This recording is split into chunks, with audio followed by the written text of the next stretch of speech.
జగిత్యాల జిల్లా కేంద్రంలోని పొన్నాల గార్డెన్లో నూతనంగా గెలుపొందిన సర్పంచ్లు, ఉప సర్పంచ్లు, వార్డు మెంబర్లను మంత్రి అడ్లూరి లక్ష్మణ్ కుమార్ సన్మానించారు.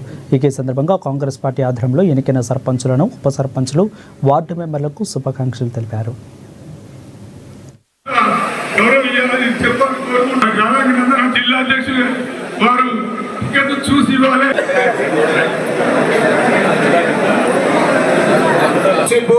పెద్దలు ముసుకు దామోదర్ రెడ్డి గారు,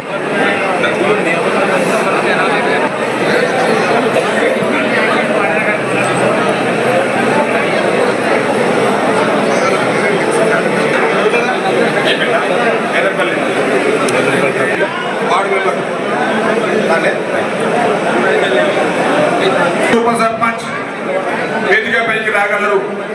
నర్సింగాపూర్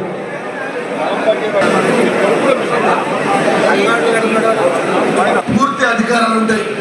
ఆ సర్పంచ్ యొక్క తీర్మానం ఇస్తే తప్ప ఆ వరకు ఆ గ్రామంలో మొదలుపెట్టే అవకాశం ఉంటుంది.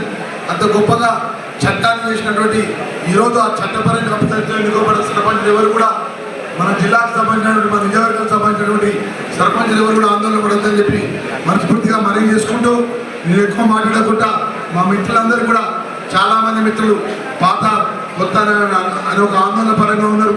ఈరోజు కాంగ్రెస్ పార్టీ సోనియా గాంధీ కానీ, రాహుల్ గాంధీ గారు కానీ, ఇన్ఛార్జ్ జనసేన మీనాక్షి నటరాజన్ గారు కానీ, ఈరోజు మన జిల్లా కాంగ్రెస్ పార్టీ అధ్యక్షుడిగా నందయ్య వచ్చిందంటే ఎట్లా వచ్చింది? నందయ్య 20-30 సంవత్సరాలకి వెళ్ళి సుమారు నాకు తెలిసినప్పటి నుంచి, అంటే కాంగ్రెస్ జెండా నమ్ముకొని, కాంగ్రెస్ పార్టీ నమ్ముకొని ఈ జిల్లా కాంగ్రెస్ పార్టీ అధ్యక్షత నీకే విషయంలో కూడా అఖిల భారత కాంగ్రెస్ పార్టీ నమ్ముకున్న వాళ్ళకు అనేక విషయాలు మా తమ్ముడు చెప్పిండు.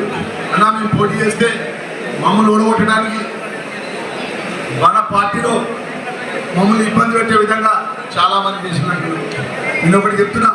నేను సామాన్యమైన కాంగ్రెస్ పార్టీ కార్యకర్తకి స్థాయికి వచ్చిన, కష్టాలు చూసిన, అవమానాలు చూసిన, ఇబ్బందులు ఎదుర్కొన్న ఒక దశలో అసలు లక్ష్మణ్ కుమార్ అంటే ఆ ఎమ్మెల్యేగా పోటీ చేసే స్థాయి కూడా రాదని చెప్పి నా మీద ఉత్తరాలు రాసి రాహుల్ గాంధీ దాకా, సోనియా గాంధీ దాకా పోయి ఉత్తరాల గురించి తెచ్చింది. అయినా కూడా ఒకటైతే యథార్థమైన విషయం, నిజాయితీగా ఒక పార్టీని నమ్ముకున్నప్పుడు, నిజాయితీగా ఒక నాయకుడు నమ్ముకున్నప్పుడు, దేవుడు కూడా ప్రజలు నమ్ముకున్నప్పుడు దేవుడు కూడా మనం చల్లగా చూస్తాడు. ప్రజల మధ్యలో ఉన్నప్పుడు ప్రజలు ఎప్పుడు కూడా ఈరోజు కష్టపడి సర్పంచ్గా గెలవడం అంటే పూర్తి అధికారాలు ఉంటాయి.